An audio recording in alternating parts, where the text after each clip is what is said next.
नमस्कार, target with Awanish पर आप लोगों का बहुत बहुत स्वागत है। साथियों, अभी हम इतिहास के क्रम में अकबर पढ़ा रहे हैं और अकबर में हमने इससे पहले राजनीतिक व्यवस्था और अकबर का जो है मौखिक हमने एक बात की थी। आज हम अकबर की साम्राज्यवादी जो है साम्राज्यवाद, अकबर कहाँ कहाँ युद्ध किए, कहाँ जीते और गुजरात विजय तक हम लेके चल रहे हैं। उसके बाद अगले वीडियो में हम कवर करेंगे। इस वीडियो में इतना ही हो पाएगा। साथियों, हम एक एक करके देख लेते हैं और कुछ इम्पॉर्टेंट तथ्य जो हैं उनको हम अलग से भी लिख लिए हैं और उसके बाद हम जब एक विजय हम कंप्लीट कर लेंगे, लिख लेंगे, तो इसको हम याद कराने के लिए थोड़ा सा दोबारा भी रिपीट करेंगे। तो साथियों, सबसे पहले हम देख लेते हैं बैरम खां की जब बर्खास्तगी हुई तो बैरम खां की बर्खास्तगी के बाद अकबर शिहाबुद्दीन को अपना पहला प्रधानमंत्री नियुक्त करता है। ये भी पेपर में आ चुका है कि अकबर का पहला प्रधानमंत्री कौन था। तो बैरम खां चूंकि वजीर और वकील सल्तनत या इस तरीके से था, लेकिन अगर प्रथम प्रधानमंत्री आता है तो उसमें शिहाबुद्दीन का नाम सबसे पहला होगा। और उसके बाद फिर शिहाबुद्दीन के साथ पहली बार माहम अनगा को भी प्रधानमंत्री नियुक्त किया। यानी कि ये एक साथ दो प्रधानमंत्री अकबर के शासन व्यवस्था में, शुरुआती जब पेटीकोट शासन था जिसमें माहम अनगा और अधम खां और इनका जो हरम दल के जो ये थे, इनके साथ एक साथ दो प्रधानमंत्री उस समय, इसीलिए दबदबा जो है माहम अनगा का बहुत मतलब 62 तक लगभग पूरा रहा अकबर के ऊपर।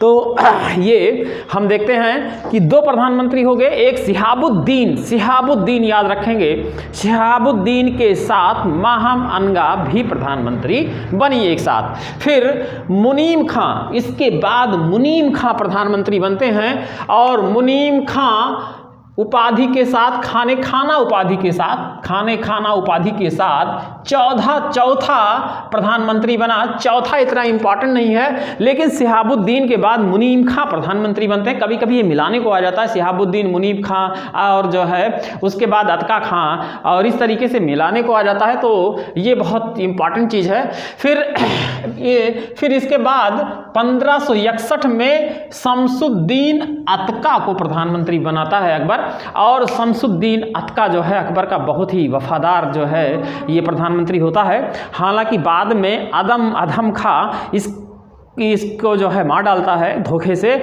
और इसीलिए अधम खां ये माहम अनगा का पुत्र होता है और इसीलिए अधम खां को अकबर मृत्युदंड देते हैं, हाथी से कुचलवा देते हैं। फिर अगला जो नेक्स्ट है, अकबर का जो साम्राज्य विस्तार होता है। मैंने बताया था मालवा पर सबसे पहला विजय उन्होंने किया था।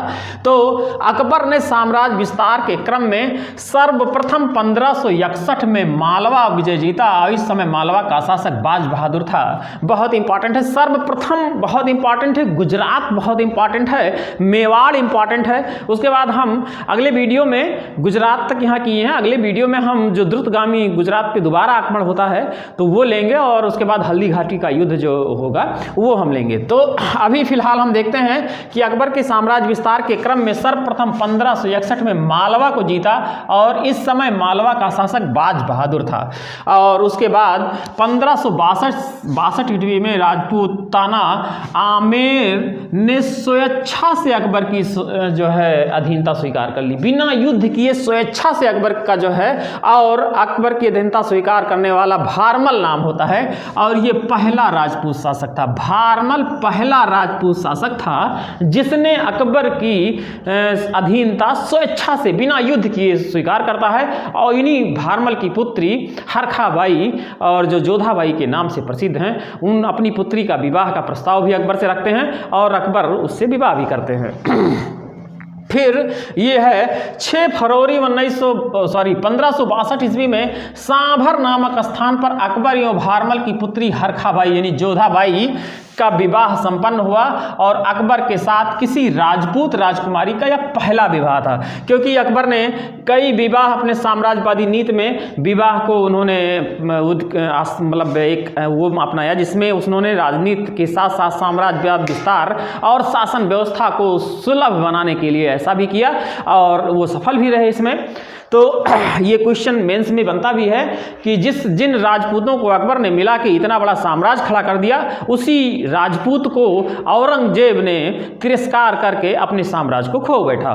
तो यहाँ पर हमने देखा कि 6 फरवरी 1562 में सांभर नामक स्थान पे, जो भी राजस्थान में ही पड़ता है, और यह विवाह अकबर के साथ संपन्न होता है। फिर अगला विजय 1564 ईस्वी में अकबर आसफ खां, बहुत इंपॉर्टेंट आदमी है, आसफ खां के नेतृत्व में गोंडवाना गढ़कटका के राज्य को जीत लेता है। गोंडवाना और गढ़कटंगा दोनों, इससे पहले चुनारगढ़ में भी अकबर जीत लेते हैं। तो ये युद्ध का क्रम भी आता है, मालवा, चुनारगढ़, गढ़कटंगा, और जो है इस तरीके का अगर मिलाने को आएगा तो आप अगर इस तरीके से लाइन से पढ़े रहेंगे तो मिलाने को बहुत आसान होगा। मालवा सबसे पहला मिलाएंगे, चुनारगढ़ मिलाएंगे, और चुनारगढ़ के बाद ये गोंडवाना याद रखेंगे, फिर गढ़कटंगा, इस तरीके के अगर 4 लाइन से आगे ऊपर से तो मिलाने को बहुत आराम रहेगा।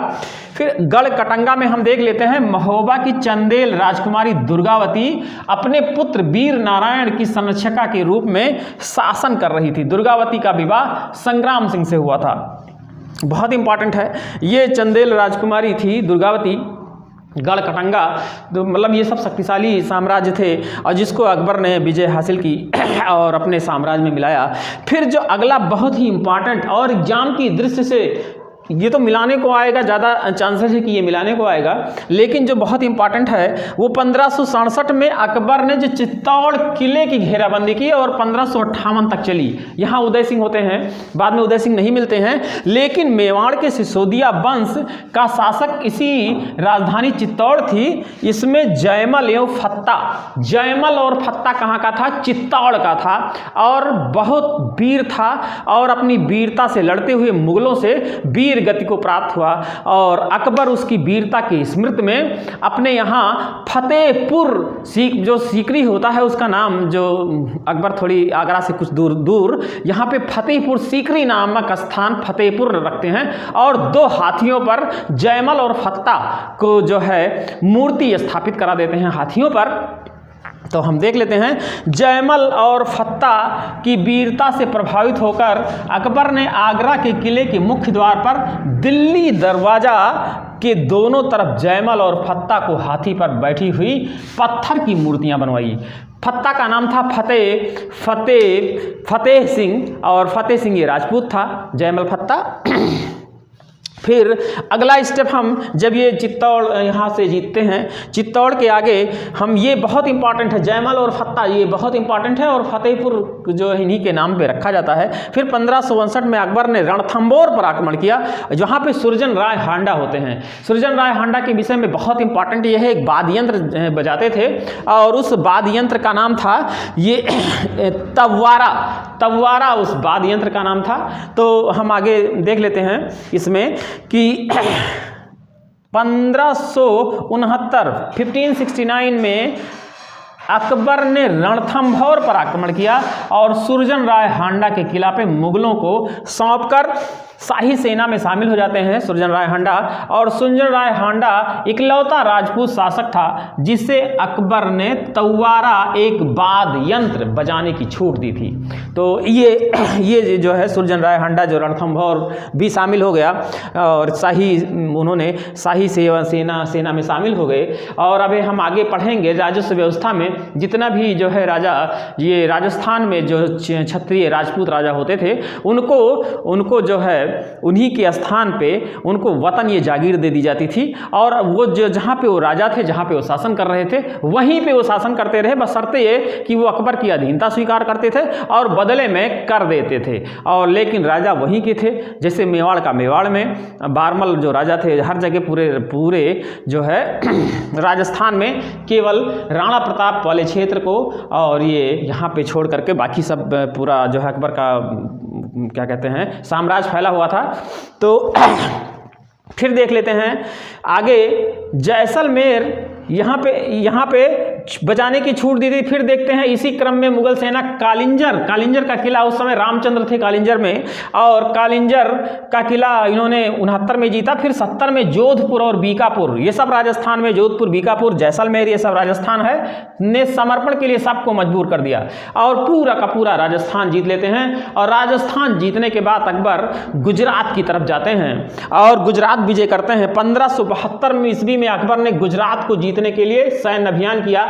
इसी अभियान में अकबर ने पहली बार समुद्र के दर्शन में पुर्तगाली व्यापारियों से भेंट की। वहाँ पे मुजफ्फर अली होते हैं और इसे तृतीय नाम से जाना जाता है। और वहाँ पे गुजरात विजय की स्मृति में, बहुत इंपॉर्टेंट है, गुजरात विजय की स्मृति में अकबर सीकरी का नाम फतेहपुर रखता है और वहीं पे बुलंद दरवाज़ा भी बनवाता है। बहुत इंपॉर्टेंट है ये चीज़ कि जो अकबर वहाँ पे जो गुजरात विजय करते हैं, कब करते हैं, 72 में करते हैं। एक चीज़ और, अकबर गुजरात विजय के बाद अपने जो है दूध भाई यानी कि अपना उनका चचेरा भाई अब अजीज़ कोका होते हैं, और अजीज़ कोका के बाद वो अपना जो है वहीं पे उनको बना देते हैं, उनको अपना जो है सूबेदार नियुक्त कर देते हैं। और सूबेदार नियुक्त करने के बाद वो वापस चले आते हैं और वहाँ पे फिर विद्रोह होता है, जो कि अकबर द्रुतगामी आक्रमण कहते हैं 73 में, और ये सबसे द्रुतगामी आक्रमण माना जाता है। तो इस तरीके से साथियों गुजरात तक हम आज कवर किए हैं और आगे वाले वीडियो में हम फिर दोबारा आगे के जो है नीति को करेंगे और एक साथ फिर समग्र पढ़ाएंगे। साथियों नमस्कार, जय हिंद।